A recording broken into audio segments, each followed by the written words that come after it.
Hola, hoy estoy en el BMW M8. En este video te mostraré cómo navegar hasta los PDI.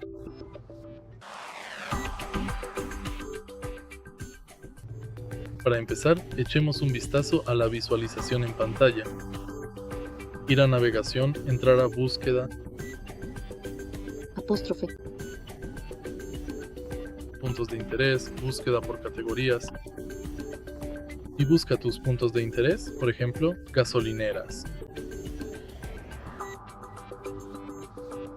Seleccione la gasolinera a la que desea ir y comience la guía de ruta.